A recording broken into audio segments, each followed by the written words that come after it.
Hello students, இன்னைக்கு நம்ம பார்க்க போகிறது அப்சிலம் அண்ட் அக்கிட்டோஃபில். இதை எழுதினது ஜான் ரைடான். இதில் வர கேரக்டர்ஸ் எல்லாத்தையும் பார்த்துடலாம். நிறைய கேரக்டர்ஸ் இருக்குன்னு பயப்பட வேணாம். இதில் நிறைய கேரக்டர்ஸ்க்கு பெரிய ரோல் கிடையாது. Absalom, Achitophel, David, Saul, David's brother, Corah, Shimei, Zimri, the Pharaoh, Ishbosheth, Jonas, Barzillai's eldest son, Jotham, Amiel. இதில் வர மைனர் கேரக்டர்ஸ் எல்லாம் பார்க்கலாம். Balaam, Caleb, Nadab, Zadok, Sagan of Jerusalem, Adriel, Hushai, Amnon, Michal, Annabel. King Charles டூவோட அரசியல் வாழ்க்கையை பிரதிபலிக்கிற மாதிரி John ரைடன் இந்த போயத்தை எழுதியிருப்பாரு. பட் இதில் வர கேரக்டர்ஸ் எல்லாமே பார்த்தீங்கன்னா உண்மையான கேரக்டர்ஸோட பேரை வச்சு எழுதப்படலை. பைபிளில் இருந்து நேம்ஸ் எல்லாத்தையும் எடுத்து உண்மையான கேரக்டர்ஸோட மேட்ச் பண்ணி ஜான் ரைடன் இந்த போயம் எழுதியிருக்காரு. இந்த போயமில் வர எல்லா கேரக்டர்ஸும் உண்மையிலேயே யாரை ரெப்ரசன்ட் பண்ணுது அப்படிங்கிற டீட்டெயில்ஸை நான் உங்களுக்கு டிஸ்பிளேல கொடுத்துருக்கேன். செக் பண்ணி பார்த்துக்கோங்க. ஓகே, நம்ம சம்மரிக்குள்ளே போகலாம். கிங் டேவிட் அப்படிங்கிறவர் இஸ்ரேல் அப்படிங்கிற நாட்டை ரூல் பண்ணிக்கிட்டு இருப்பார். கிங் டேவிட்டோட மனைவி பெயர் மிஷல். இவங்க 2 பேருக்கும் குழந்தைகள் இருக்காது. கிங் டேவிட்க்கு பல பெண்களோட இல்லீகல் கான்டாக்ட் இருக்கும். ஸோ அதன் மூலியமாக அவருக்கு நிறைய குழந்தைங்க இருந்தாங்க. பட் அவங்க யாருமே வாரிசு உரிமைக்கு வரமாட்டாங்க. பிகாஸ் அவங்க யாருமே ராயல் பிளட் கிடையாது. அவங்க இல்லிஜிட்டிமேட் பிறப்பு. ஊரு பூரா நிறைய இல்லிஜிட்டிமேட் சன்ஸ் டேவிட்டுக்கு இருந்தாலும் கூட டேவிட்டுக்கு பிடிச்சது அப்சலம் அப்படிங்கிற பையனை மட்டும்தான். அப்சலமும் சும்மா சொல்லக்கூடாது, ரொம்ப நல்ல பையன், பார்க்கறதுக்கு ரொம்ப அழகா இருப்பான். அவங்க அப்பாக்காக ஃபாரின் வார்க்கெல்லாம் போய் ஜெயிச்சுட்டு வந்திருக்கான். அவனுக்கு அவங்க அப்பாவை ரொம்ப பிடிக்கும். அப்சலமை நிறைய பெண்களுக்கு பிடிக்கும். பட் அப்சலம் அனபெல் அப்படிங்கிறவங்கள கல்யாணம் பண்ணியிருப்பாரு. டேவிட்டுக்கு அப்சலமை எவ்வளோ பிடிக்கும் அப்படிங்கிறதுக்கு உதாரணம் ஒன்று சொல்கிறேன். ஒரு தடவை அம்னன் அப்படிங்கிற தன்னோட ஒன்று விட்ட சகோதரன் தன்னோட ஒன்று விட்ட சகோதரியை செடியூஸ் பண்ணிட்டான் அப்படிங்கிற காரணத்துக்காக இந்த அம்னன்றவரை போட்டு தள்ளியிருப்பாரு. என்னதான் டேவிட் ஒரு கரெக்டான நேர்மையான ராஜாவா இருந்தாலும் டேவிட்டோட மகன் அப்சலம் இந்த விஷயத்தை டேவிட் காதுக்கு கொண்டு வரதுக்கு முன்னாடியே அப்சலமே உணர்ச்சி வசப்பட்டு அம்னனை கொலை பண்ணியிருப்பாரு. இது தெரிஞ்சுக்கிட்ட டேவிட் அப்சலம் மேலே இருக்க பாசத்தினால அவருக்கு எந்த தண்டனையும் கொடுக்கல. இப்போ டேவிட்டோட ஆட்சி ரொம்ப நல்ல விதமாகவும் பீஸ்ஃபுல்லாகவும் போய்கிட்டு இருக்கு. டேவிட்டோட இஸ்ரேல் கண்ட்ரியில் 2 விதமான மக்கள் இருப்பாங்க. ஒன்று ஜிவ்ஸ், இன்னொன்று ஜெப்ஜூடிஸ். ஜிவ்ஸ் மக்களை பற்றி சொல்லணும் அப்படின்னா அவங்க கண்டதே காட்சி கொண்டதே கோலம் அப்படிங்கிற மாதிரி பார்க்குற எல்லாத்தையும் உடனே நம்பிடுவாங்க. தனக்கு நல்லது செய்கிறேன்னு யார் சொன்னாலும் அவங்க பக்கத்து சாஞ்சிருவாங்க. அதில் நீதியோ நேர்மையோ பார்க்க மாட்டாங்க. அவங்க ரொம்ப சுயநலமானவங்க. ஜிவ்ஸ் மக்களோட சுயநலத்துக்கு ஒரு உதாரணம் என்னன்னா, முதல்ல இஸ்ரேல் நாட்டை கடவுளே ஆண்டதா சொல்லப்படுது. அப்படி ஆண்டுக்கிட்டு இருக்கும்போது ரொம்ப நாளாக கடவுளே ஆண்டுக்கிட்டு இருக்காரு. அவர் மூலியமா நம்மளுக்கு கிடைச்ச நன்மைகள்லாம் போதும், இன்னும் நம்மளுக்கு நிறைய ஃப்ரீடம் வேணும் அப்படின்னா நம்ம வேற யாரையாச்சும் த்ரோனில் உட்கார வைக்கணும் அப்படின்னு முடிவெடுக்கிறாங்க. அப்போது அவங்க சவுல் அப்படிங்கிற மன்னனை ஆட்சியில் உட்கார வைக்கிறாங்க. அந்த மன்னன் ஆண்டுகிட்டு இருக்கும்போதே இன்னும் நிறைய லிபர்ட்டி, இன்னும் நிறைய ஃப்ரீடம் வேணும் அப்படின்னு சொல்லிட்டு அவரை பதவியிலேருந்து இறக்கிட்டு அவரோட மகனான இஷ்போசெத்தை பதவியில் உட்கார வைக்கிறாங்க. அப்புறம் அவரோட ஆட்சி காலத்திலையும் இன்னும் நிறைய லிபர்ட்டி வேணும் அப்படின்னு சொல்லிட்டு ஹெப்ரான் அப்படிங்கிற நாட்டில் யாராலேயோ நாடு கடத்தப்பட்டு சுற்றிட்டு இருந்த நம்மளுடைய டேவிட்டை கூட்டிகிட்டு வந்து கிங் ஆக்குறாங்க. பேசிக்கலாகவே ஜிவ்ஸ் பீப்புள் ஒரு ரூல் வச்சுருக்காங்க. அது என்னன்னா, 20 இயர்ஸுக்கு மேலே ஒருத்தன் கிங்காகவே இருக்கக்கூடாது. அவன் நல்லவனாகவே இருந்தாலும் அவன் கிங்காக இருக்கக்கூடாது. அதான் ரூல்ஸ். ஓகே, இப்போ டேவிட்டோட ஆட்சி ரொம்ப நல்ல விதமாகவும் ரொம்ப பீஸ்ஃபுல்லாகவும் போய்கிட்டு இருக்கு. இப்போது ஜிவ்ஸ் மக்களுக்கு மத்தியில் சில பேர் என்ன நினைக்கிறாங்கன்னா, டேவிட்டை எப்படியாச்சும் பதவி விலக செய்யணும் அப்படின்னு நினைக்கிறாங்க. அட் தி சேம் டைம் சில ஜிவ்ஸ் பீப்புளுக்கு என்ன தோணுதுன்னா, அவர் மேலே ஒரு பெரிய ஒப்பீனியன் இல்லை, இருந்தாலும் பீஸ்ஃபுல்லாக தானே போயிட்டுருக்கு அப்படின்னு சொல்லிட்டு அவங்க பாட்டு போயிட்டுருக்காங்க. இந்த சமயத்தில் தாங்க ஒரு பெரிய பிரச்சனை வரப்போகுது. அதுதான் குட் ஓல்டு காஸ்னால சிவில் வாரே வந்திருக்கு. ஒரு தடவை பார்த்தீங்கன்னா, சார்லஸ் 1 ரூல் பண்ணிக்கிட்டு இருக்கும்போது மக்களுக்கு மத்தியில் கிளர்ச்சி ஏற்பட்டு சிவில் வார் சார்லஸ் 1 தன்னோட பதவியில இருந்து இறங்கி தூக்கிலிடப்பட்டார். இந்த சிவில் வாரில் 2 கேங் சண்டை போட்டிருக்கோம். யாருன்னு பார்த்தீங்கன்னா, ஒன்று சார்லஸ் 1 அவருக்கு சப்போர்ட்டாக இருந்த கேத்தோலிக்ஸும், இன்னொரு சைடு பார்த்தீங்கன்னா பார்லமெண்ட்டும் அவங்களுக்கு சப்போர்ட்டாக இருந்த பியூரிட்டன்ஸும். இவங்க 2 பேருக்கும் சண்டை வந்தால் அதிர போகிறது ஆட்சியில் இருக்கவங்களோட தலை மட்டும்தான்.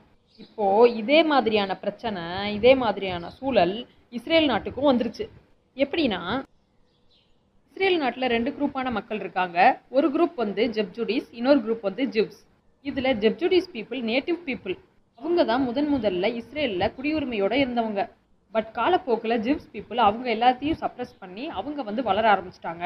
இப்போது ஜெப்ஜூடிஸ் பீப்புளோட பாப்புலேஷனும் ரொம்ப குறைவு. அந்த நாட்டில் இப்போ அவங்களுடைய ரிலீஜனுக்கும் அவங்களோட காடுக்கும் எந்த மதிப்பும் கிடையாது. அது மட்டும் இல்லாமல் அவங்க கிட்ட இருந்த நிலங்கள் எல்லாத்தையும் கவர்மெண்ட் அவங்க கிட்ட இருந்து சீஸ் பண்ணிருச்சு. இது போதாதுன்னு டாக்ஸோட ரேட்டையும் அதிகப்படுத்திருச்சு.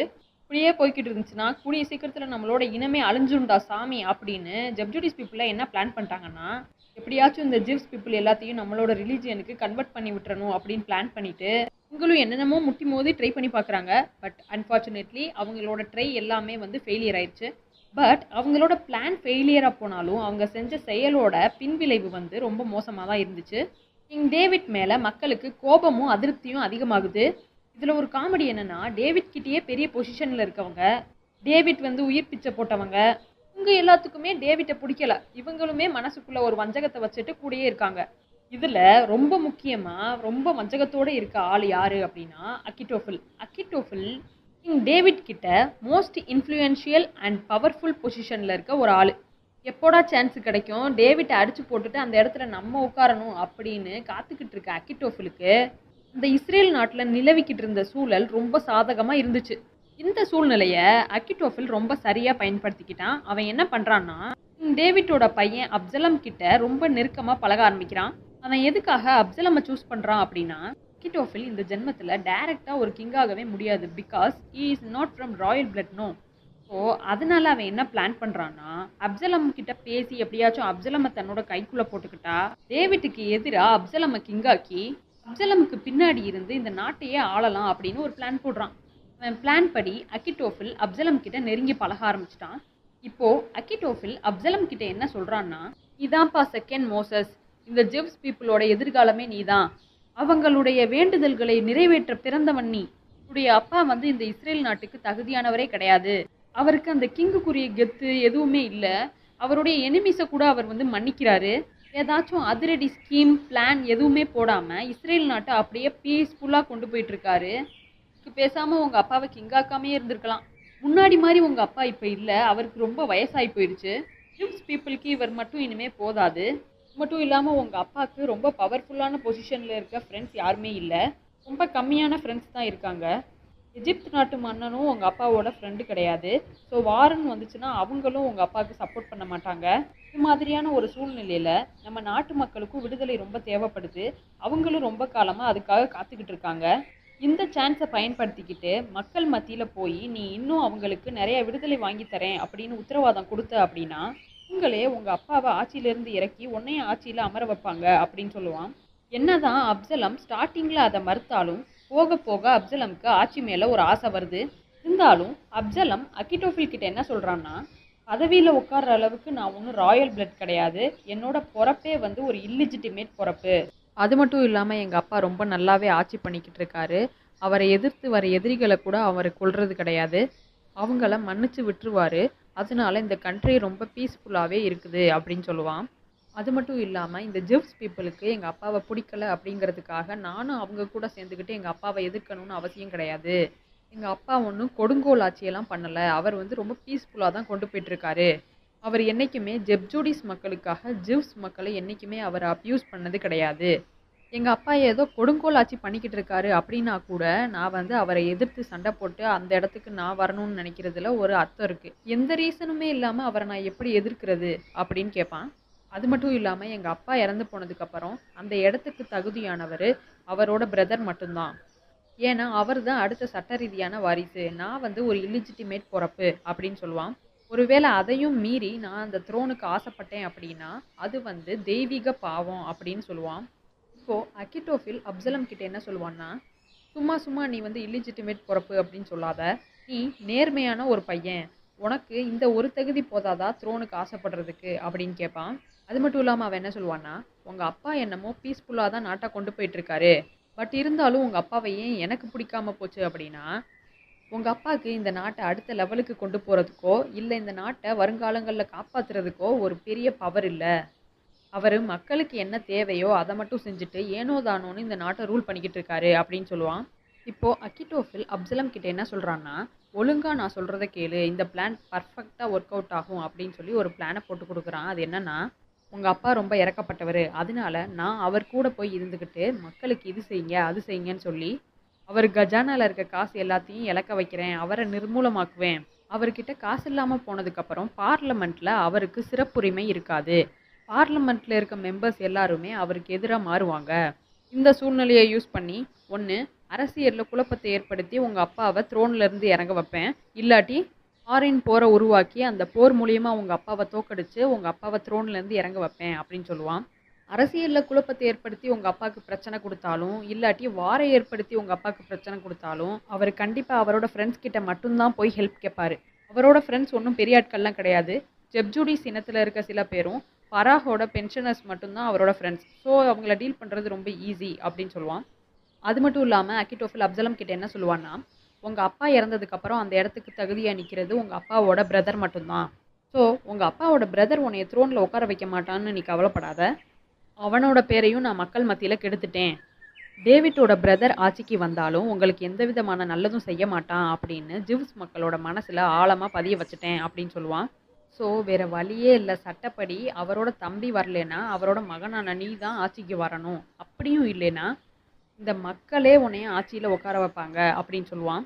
இன்னும் அகிட்டோஃபெல் அப்சலம் கிட்ட என்ன சொல்லுவான்னா, டேவிட்டோட பிரதருக்கு உன் மேலே ஒரு கண் இருக்குது, நீ எங்கே ஆட்சியை பிடிச்சிருவியோ அப்படின்னு பயந்து மக்கள் மத்தியில் உன் பேரை கெடுக்கிறதுக்கு அவன் ட்ரை பண்ணிக்கிட்டு இருக்கான். ஸோ அவனுக்கு நீ சான்ஸை கொடுக்காம எப்படியாச்சும் அந்த க்ரௌனை கைப்பற்ற பார்க்கணும் அப்படின்னு சொல்லுவான். அது மட்டும் இல்லாமல் அவன் என்ன சொல்லுவான்னா, ஆட்சியை பிடிக்கணும்னு நீ முடிவு பண்ணிட்ட அப்படின்னா உங்கள் அப்பா இறந்து போகிற வரைக்கும் நீ வெயிட் பண்ணக்கூடாது, உங்கள் அப்பா உயிரோடு இருக்கும்போதே நீ அவரோட இடத்துல உட்காரணும் அப்படின்னு சொல்லுவான். இப்போது அப்சலம் அவனோட மைண்டில் என்ன நினைப்பான்னா, ஒருவேளை நம்ம ராயல் பிளட்டில் பிறந்திருந்தோம் அப்படின்னா அப்பா இறந்ததுக்கப்புறம் நம்மளே ஆட்சிக்கு வந்திருப்போம். ஸோ அந்த ஆட்சிக்கு ஆசைப்படுறதுல எந்த ஒரு தப்பும் இல்லை அப்படின்னு அவன் முடிவெடுப்பான். அதனால அவன் என்ன பண்ணுவான் அப்படின்னா ஆக்டிங்கில் இறங்கிடுவான். ஜிவ்ஸ் மக்கள்கிட்ட போய் ஒருவேளை நான் கிங்கானே அப்படின்னா உங்களோட துக்கங்கள் துயரங்கள் எல்லாத்தையும் தீர்த்து உங்களை நான் மகிழ்ச்சியாக வாழ வைப்பேன் அப்படின்னு சொல்லி பயங்கர ஆக்டிங் கொடுப்பான். இது எல்லாத்தையும் நம்பி ஜிவ்ஸ் பீப்புளில் சில பேர் அப்சலமுக்கு பயங்கர சப்போர்ட் கொடுப்பாங்க. ஓகே, இப்போ நாட்டுக்குள்ளே இருந்த புரட்சி இன்னும் அதிகமாகுது. நிறைய பேர் கவர்மெண்ட்டையும் முக்கியமாக டேவிட்டையும் எதிர்த்து குரல் கொடுக்குறாங்க. இப்போது அகிட்டோஃபெல் பக்கம் ஃப்ராடுத்தனம் பண்ணுறவன் 420 பண்ணி பெரிய ஆளானவன்னு பெரிய பெரிய ஆட்கள்லாம் அவன் பக்கம் நிற்பாங்க. அவங்கெல்லாம் யார் யாருன்னா, கொரா, ஜைமி, சிம்ரி, ஜோனஸ், பலாம், கலேப், நடப். ஓகே, இப்போது அகிட்டோஃபெல் சொன்ன மாதிரி அப்சலமும் ஒவ்வொரு வீடாக ஏறி இறங்கி தனித்தனியாக ஒவ்வொருத்தவங்க கிட்டேயா போய் பேசி அவங்களோட கஷ்டங்கள் எல்லாத்தையும் கேட்டு அவங்களோட அழுகை எல்லாத்தையும் தொடச்சி அவங்க மனசில் ஒரு நீங்காத இடத்த பிடிச்சிருவான். அதே சமயம் அகிட்டோஃபெல் போட்ட பிளான் படி பார்லமெண்ட் மெம்பர்ஸும் டேவிட்டுக்கு எதிராக மாறிடுவாங்க. டேவிட்டோட பிரதரையும் மக்கள் வெறுக்க ஆரம்பிச்சிருவாங்க, அப்சலமை விரும்ப ஆரம்பிச்சிருவாங்க. ஸோ அகிட்டோஃபெல் போட்ட பிளான் கிட்டத்தட்ட ஜெயிச்சிருச்சு. அவங்க எதிர்பார்த்த சூழ்நிலை அவங்க கைக்கூடி வந்துருச்சு. அகிட்டோஃபெலுக்கு எப்படி சப்போர்ட்டர்ஸ் இருக்காங்களோ அதே மாதிரி டேவிட்டுக்கும் சில சப்போர்ட்டர்ஸ் இருக்காங்க. அவங்கெல்லாம் யார் யாருன்னா, Barzillai's eldest son, Jotham, Amiel, Zadok, Sagan of Jerusalem, Adriel, Hushai. தன்னை சுற்றி என்ன நடக்குதுன்னே டேவிட் தெரியாமல் இருப்பார். நிலைமை கையை மீறி போய்கிட்டு இருக்கும். பார்லமெண்ட்டில் மெம்பர்ஸ் எல்லாரும் சேர்ந்து டேவிட்டுக்கு கொடுத்த ரைட்ஸ் எல்லாத்தையும் பிடுங்க ட்ரை பண்ணிகிட்டு இருப்பாங்க. இப்போது டேவிட்டோட சப்போர்ட்டர்ஸ் எல்லாத்துக்கும் நாட்டுக்குள்ளே நடக்கிற பிரச்சனை, பார்லமெண்ட்டில் நடக்கிற பிரச்சனை எல்லாமே தெரிய வருது. அதனால் அவங்க என்ன பண்ணுவாங்கன்னா, டேவிட் கிட்ட போய் இதை உடனே இன்ஃபார்ம் பண்ணுவாங்க. ஓகே, இப்போது அவங்க எல்லாரும் போய் டேவிட் கிட்ட என்ன சொல்லுவாங்கன்னா, அகிட்டோஃபெல் கோர்ட்டையும் கவர்மெண்ட்டையும் அழிக்க முடிவு பண்ணிட்டான் போல இருக்கு. அவன் உன்னோட மகனான அப்சலமை கைக்குள்ளே போட்டுக்கிட்டு உனக்கு எதிராக சூழ்ச்சி பண்ணிக்கிட்டு இருக்கான்னு சொல்லுவாங்க. ஓகே, இப்போ கிங் டேவிட் தன்னோட பேஷன்ஸை இழந்து பயங்கர கோபத்தில் இருப்பார். ஜிவ்ஸ் மக்கள் எல்லார்கிட்டையும் நான் பேசியே ஆகணும் அப்படின்னு சொல்லிட்டு மக்கள் எல்லாரையும் அசம்பிள் ஆக சொல்லி அவர் ஒரு ஸ்பீச் கொடுப்பாரு. அவர் என்ன சொல்லுவார்னா, ஒரு இரக்கமுள்ள மனிதனாகவும் ஒரு தந்தையாகவும் நான் என்னோட கடமையை சரியாக தான் செஞ்சுக்கிட்டு இருந்தேன். ஆனால் இனிமே நான் ஒரு இரக்கமான மனிதனாக இருப்பேன் அப்படின்னு யாரும் நம்ப வேணாம். அப்சலமும் அகிட்டோஃபெலும் சேர்ந்து சதித்திட்டங்களை தீட்டி அதை மூட்டை மூட்டையாக கட்டி என் மேலே ஏற்றி என்னை இறக்கி விடலான்னு பார்க்குறதுக்கு நான் ஒன்றும் கேமல் கிடையாது, நான் ஒரு கிங். ராஜாக்கள் இந்த சமுதாயத்தின் பாறைகள் மாதிரி. நீங்கள் அவங்க மேலே எவ்வளோதான் லோடு வச்சாலும் அதை அவங்களால ஈஸியாக தாங்க முடியும். பைபிளில் எப்படி சாம்சனை ஒரு தூணில் கட்டி வைக்கும்போது அந்த தூணையே அவனோட முடியால் சாய்ச்சி எடுத்தானோ, அதே மாதிரி என்னையை சாய்க்கணும்னு நினச்சா பல அழிவுகள் உண்டாகும். நான் இப்போவும் சொல்கிறேன், அப்சலம் அவனோட தவற உணர்ந்தான் அப்படின்னா நான் அவனை மன்னிக்க தயாராக இருக்கேன். ஒரு கிங் அப்படிங்கிற பொசிஷனுக்கு யார் நினச்சாலும் உடனே வந்துட முடியாது. கடவுள் நினச்சா மட்டும்தான் அந்த பொசிஷனுக்கு யாராக இருந்தாலும் வர முடியும். பிகாஸ் காட் என்னை ரூல் பண்ண வச்சுருக்காரு. அவர் நினச்சா மட்டும்தான் என்ன வேணாலும் பண்ண முடியும். அப்சலம் ஒன்றும் தேச துரோகி கிடையாது, அவன் ஒரு ஏமாளி.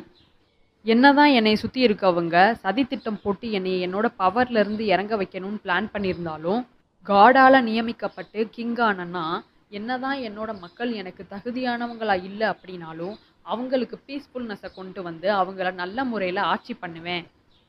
ஜிவ்ஸ் பீப்புள் எல்லாருக்கும் சொல்லிக்கிறேன், என்னோட பொறுமையோட எல்லையை சோதிச்சிடாதீங்க. எவனும் என்னோட வாளுக்கு வேலை கொடுத்துறாதீங்க. இல்லை அப்படிதான் நாங்கள் உள்ளுக்குள்ளே கலவரம் பண்ணுவோம் அப்படின்னு சில பேர் கிளம்புனீங்கன்னா அவங்க சாகிறதுக்கு ரெடியாயிருங்க. வெட்டி சாச்சிருவேன், எவனுக்கும் மூச்சு இருக்காது. இப்படி கிங் டேவிட்டோட ஸ்பீச்சை கேட்டு அந்த இஸ்ரேல் நாட்டில் இடியே முழக்கமிடுது. அந்த நாட்டு மக்களும் டேவிட்டை தன்னோட கிங்கா மனப்பூர்வமாக ஏற்றுக்கிட்டாங்க. ஓகே ஃப்ரெண்ட்ஸ், இதோட இந்த ஸ்டோரி முடியுது. தேங்க்யூ. நீங்கள் BA, MA, PGTRB, UGC, NET, SET, English literature ஸ்டூடெண்ட்டாக இருந்தீங்கன்னா கண்டிப்பாக இந்த சேனலை சப்ஸ்கிரைப் பண்ணிக்கோங்க. உங்களுக்கு ரொம்ப யூஸ்ஃபுல்லாக இருக்கும்.